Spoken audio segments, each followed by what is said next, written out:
Hello everyone, welcome to brilliant academy. आज हम लोग देखेंगे प्रीवियस ईयर क्वेश्चन। चैप्टर का नाम है work energy and power.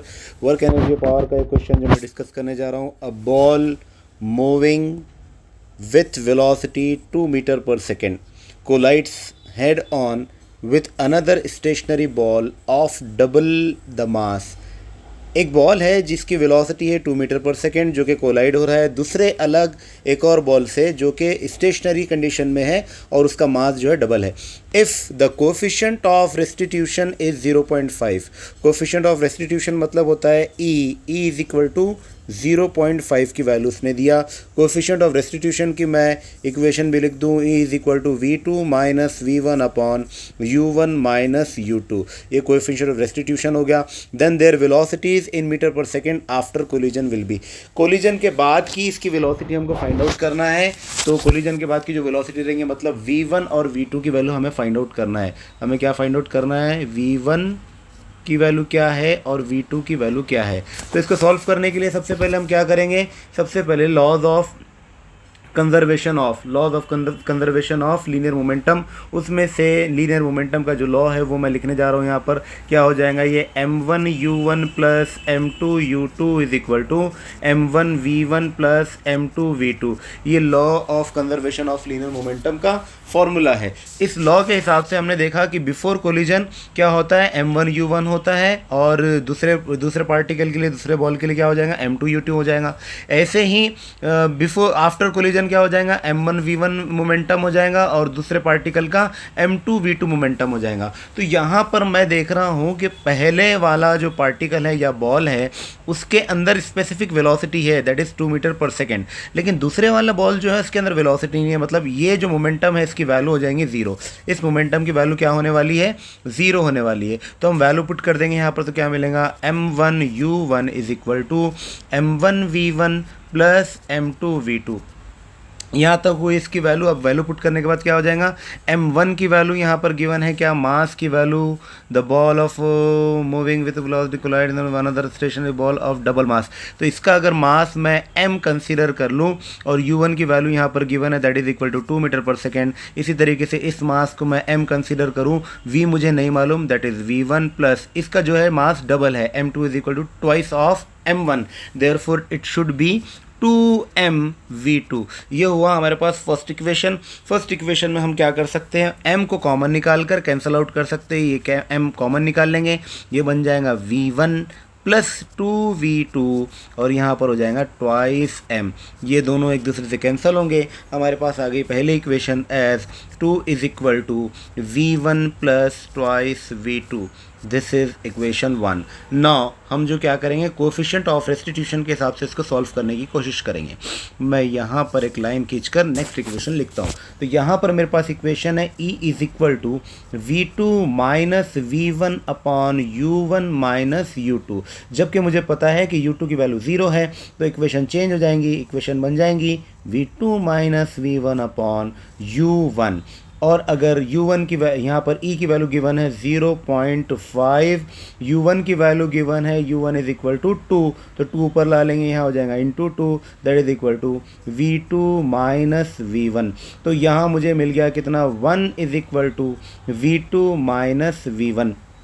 V2 minus V1 की वैल्यू यहाँ 1 आ गई। ये जो V1 की वैल्यू है इसे मैं लेफ्ट साइड में लेकर आ जाता हूँ। तो क्या हो जाएगा? 1 माइनस की जगह हो जाएगा plus V1 is equal to V2। ये हुआ मेरे पास V2। अब V2 की वैल्यू हम जो है V2 की जगह पर पुट कर देंगे। यहाँ मैं लिख दूंगा इक्वेशन 2,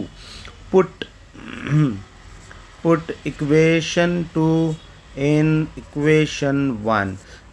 2 को 1 में पुट कर दीजिए। तो 2 को जब 1 में पुट करेंगे तो हमको क्या मिलने वाला है? आप देख सकते हैं नीचे यहाँ मिलेगा 2 इज इक्वल टू V1 की वैल्यू अभी हमारे पास नहीं है, V1 को एज इट इज़ रखेंगे, प्लस 2 इंटू V2 की वैल्यू क्या है? V2 की वैल्यू है 1 प्लस V1। तो आंसर क्या हो जाएगा? देखिए V1 प्लस यहाँ हो जाएगा 2 plus 2v1 is equal to 2। Total कितना होने वाला है? यहाँ पर टोटल होने वाला है 2 minus 2 that is equal to 0 equal to ये होगा 3v1। तो V1 की वैल्यू कितनी हो जाएंगी, V1 की वैल्यू हो जाएंगी 0। यहाँ से मिला मुझे V1। इसी के साथ मैं दूसरी इक्वेशन सॉल्व करूँगा। मेरे पास क्या वैल्यू है, 1 + V1 = V2। V1 की वैल्यू 0 है तो 1 + 0 = V2, देयरफॉर V2 = 1। तो मुझे दोनों मिल गया, एक V1 मिल गया, V1 = 0 और V2 = 1। तो यहाँ पर वैल्यू क्या हो जाएंगी, option A will be the correct option. Next question हम लोग सॉल्व करेंगे। नेक्स्ट क्वेश्चन आपको दिख रहा होगा, an engine pumps water through, क्या कर रहा है, ये एक इंजन है जो वाटर को पंप कर रहा है थ्रू अ हॉस पाइप से water passes through the pipe and leaves it with a velocity of 2 metre per second. उस पाइप में से वाटर निकलता है और 2 मीटर पर सेकेंड की स्पीड से या वेलोसिटी से वाटर बाहर आ रहा है। The mass per unit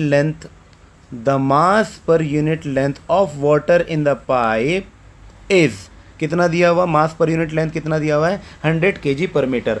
what is the power, power पूछा है यहाँ पर हमसे, तो पावर की वैल्यू कैसे निकालेंगे, P = ये फॉर्मूला लिख लीजिए आपके पास अगर नहीं होगा तो P = mass per unit length into velocity का क्यूब।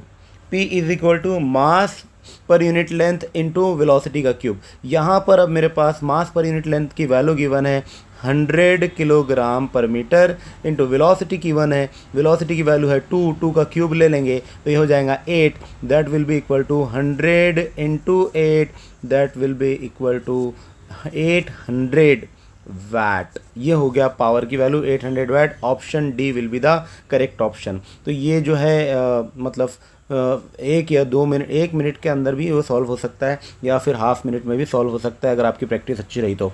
नेक्स्ट जो है क्वेश्चन है, a particle of mass m, capital M mass का एक पार्टिकल है, स्टार्टिंग फ्रॉम रेस्ट, उसकी इनिशियल वेलोसिटी 0 आ गई, अंडरगोज यूनिफॉर्म एक्सेलरेशन, उसका एक्सेलरेशन भी यूनिफॉर्म है मतलब कांस्टेंट है। If the speed in time duration t में अगर v स्पीड उसको मिलती है, the power deliver to the particle is पूछा है। यहाँ पर मुझे मतलब पूछा क्या है, p की value, what is the power, और पावर क्या होता है, work done upon time is equal to power. हमको क्या करना है, सबसे पहले वर्क डन निकालना है। आप जानते हैं वर्क डन क्या होता है, force into displacement upon time, ये हो जाएगा पावर। अब फोर्स इंटू डिस्प्लेसमेंट, इसको F से अगर डिनोट करे तो, और इसको S से अगर डिनोट करे तो यहाँ पर इसको T से डिनोट करना पड़ेगा। ये 3 चीज़ें आपको निकालना है। सबसे पहले मैं निकालता हूँ फोर्स की वैल्यू क्या हो जाएंगी, force is equal to M × A।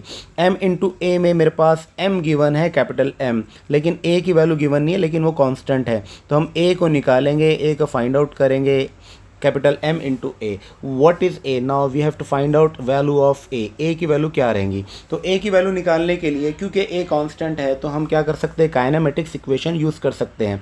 Kinematics equation use करने के लिए हमारे पास क्या है, v² = u² + 2as। ये फॉर्मूला आपको पता होगा काइनेमेटिक इक्वेशन का। यहाँ से मैं क्या कर सकता हूँ, S की वैल्यू भी निकाल सकता हूँ, A की वैल्यू भी निकाल सकता हूँ, लेकिन फिलहाल मेरे पास S भी अवेलेबल नहीं है, इसलिए ये इक्वेशन हमारे काम की नहीं है। हम फिर से क्या कर सकते हैं, v = u + at, v = u + at से हम A की वैल्यू निकाल सकते हैं। तो यहाँ पर u की वैल्यू मेरे पास क्या है, u की वैल्यू है 0, इनिशियल वेलोसिटी इज़ 0। तो अगर u की वैल्यू 0 है तो हम क्या करेंगे, v = at कर लेंगे, फॉर्मूला चेंज होकर क्या बन जाएगा, v = at। देयरफॉर a = अब a की वैल्यू क्या हो जाएंगी, v/t।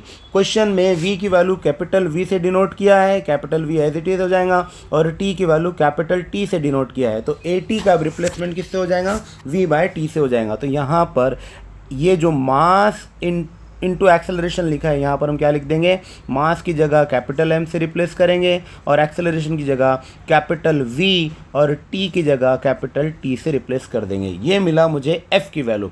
अभी फिलहाल हमने फाइंड आउट क्या किया, F फाइंड आउट किया। नेक्स्ट हमको क्या पता करना है, डिस्प्लेसमेंट। तो S = ut + हाफ at², ये सब जानते हैं, काइनेमेटिक की इक्वेशन है। अब इस काइनेमेटिक की इक्वेशन में हम क्या कर लेंगे, फिर से ये ut की जो वैल्यू है, ये ut की वैल्यू कितनी है, 0, ut की वैल्यू 0 है, तो हमको क्या मिल जाएगा, फिर से S = half A T square.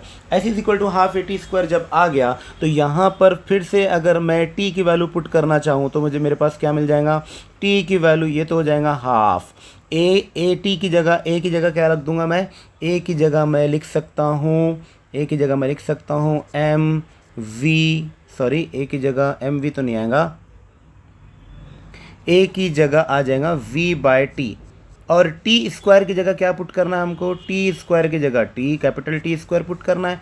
ये वाला स्क्वायर का टर्म ये टी से कैंसिल आउट हो जाएगा तो मिलेगा क्या, फाइनली मिल जाएगा मुझे s is equal to half v into T. ये मिली s की वैल्यू। अब मेरे पास दो चीज़ें हैं, एक s है और एक f है, ये f की वैल्यू है। तो क्या हो गया, फोर्स इनटू डिस्प्लेसमेंट हो गया, मतलब वर्क मिल जाएगा। तो अब नेक्स्ट क्या करना है हमको, पावर डालना है। Power is equal to force into displacement upon time. Force into displacement की वैल्यू हमारे पास है, फोर्स की वैल्यू है capital M capital V upon T. Displacement की वैल्यू हमारे पास है 1/2 v इंटू टी, और अपॉन टाइम के लिए हम लिख देंगे 1 अपॉन कैपिटल टी। ये वाला टी इस टी से कैंसिल हो जाएगा और यहाँ पर हमारे पास v जो है v के साथ स्क्वायर बन जाएगा, ये बन जाएगा M V square upon 2t, M V square upon 2t। तो M V square upon 2t ये हमारे पास रिजल्टेंट वैल्यू आ गई, M V square upon 2t। देखते हैं ये कौन से ऑप्शन में अवेलेबल है, तो M V square upon 2t, option D is the correct option. Hope आपको ये तीनों क्वेश्चन समझ में आए हैं। ये प्रीवियस ईयर क्वेश्चंस पूछे हुए हैं, मेंस में कुछ क्वेश्चन, मेन का एक क्वेश्चन हमने किया, 2010 का नीट का क्वेश्चन हमने किया, और ये भी 2010 नीट का क्वेश्चन है। आई होप आपको समझ में आ गए होंगे, और अगर समझ में आ गए हैं तो प्लीज़ चैनल को सब्सक्राइब कीजिए, शेयर कीजिए ताकि दूसरों का भी भला हो जाए। थैंक यू सो मच, फिर मिलेंगे।